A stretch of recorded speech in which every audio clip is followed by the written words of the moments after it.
receives a message from Splinter, who says that God wants Leonardo to do something incomprehensible.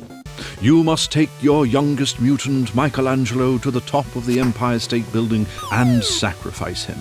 Utterly devastated, but equally unwilling to believe the message is a hoax, Leonardo takes the happy-go-lucky Michelangelo to the Empire State Building. Fortunately for him, at the last moment, Leonardo's hand is stayed when an alternate sacrifice suddenly appears. He does not have to sacrifice his beloved Michelangelo. Leonardo is relieved that his devotion was rewarded, while Michelangelo can't understand how Leonardo could buy into such nonsense. Splinter's message couldn't possibly be from God, and if there is a God, he would never ask Leonardo to do something so horrific, right? For American philosopher William James, the question of belief in God is one of the most important questions we will ever consider. Lots of people already believe, and lots don't, so depending on who you talk to, believing is considered like, well, of course he's real, or like, please, what sort of idiot believes this crap? When pressed on their reasoning for the matter of their belief, the believer and the non-believer can come up with equally compelling arguments.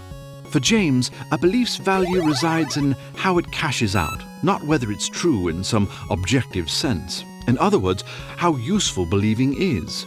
Rationality and empirical evidence are no help with deciding our belief because, as one philosopher said, you can't poke God with a stick.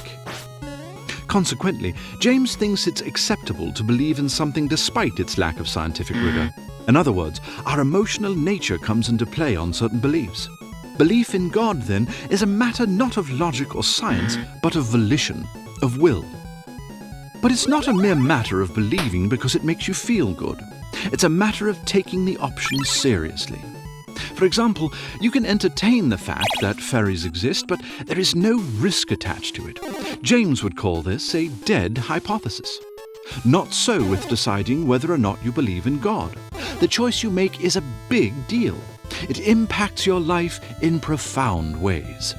In a time in which we worship reason and scientific method, it's easy to dismiss anything that doesn't rely completely on evidence and rationality.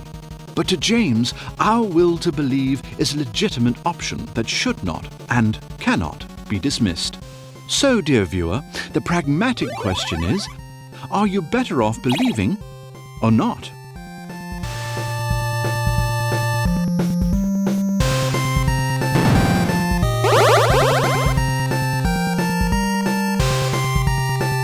Do you believe in things that lack scientific rigor? If so, vote yes by smashing Krang in the, stomach. If no, vote by poking the corpse of poor Donatello. May he rest in peace.